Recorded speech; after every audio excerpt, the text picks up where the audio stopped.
Do you have a why in life? Do you have a why, something that anchors you to everything you do? Or you can have revolving whys and different whys for different areas in your life, but do you have one? A lot of people go through life and they don't really know. They don't really know. They're just here, they're just living, and they're just breathing, and they don't really have something that's anchoring them to where they are in life. And it gets kind of complicated and kind of messy when you don't really understand, hey, why am I here? But the cool thing is, it literally takes one question, asking yourself one question, to get to that. And the question is, why? So let's start with something easy. Let's start with something like weight loss. It's just easy to go there.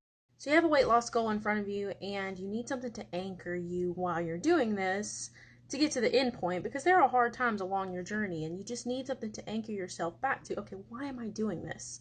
And you really have to ask yourself a couple of questions. A couple of those questions are, why do you want to lose weight? Is it because you feel pressured by society? Is it because you need to be more healthy and losing weight is a way to get to that point? Like, what is the reason why you want to lose weight? My journey was all about losing the physical weight that was on my body that I put there as a result of the emotional weight that I put on my body. And so I wanted to lose that. Well, then now that I know that, you take it one step deeper. Why? Why do I want to lose that emotional weight? Well, it's weighing me down. Why is it weighing me down? Because I spent years there and I didn't know how to process it. Okay, I didn't know how to process it. So why? Well, because I wasn't taught the right way. Well, why?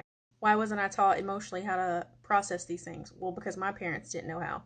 And you just keep going deeper and deeper until you get to the point where you realize the true, like the one true why to pretty much everything.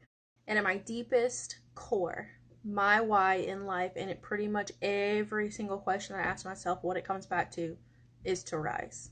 To rise. To rise above all of the things that happen on a daily basis and in my lifetime. And I want to bring you that rise. I want you to see that every single time I've been knocked down so many times, that somewhere I find it in myself after lots of tears and emotions. I find it in myself to just pull myself back to and anchor to that why, which is to rise above all of the things.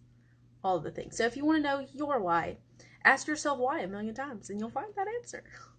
Not really a secret that this year has been hard on everybody, and pretty much since January I have struggled with anchoring myself back to that why, to rise, because it's kind of hard to rise above something that's still kind of pushing you down. It's hard. But having that why in my life, even if it takes me one day, 10 days, 6 months, if it takes me an entire year, somewhere I can always find that and anchor back to that.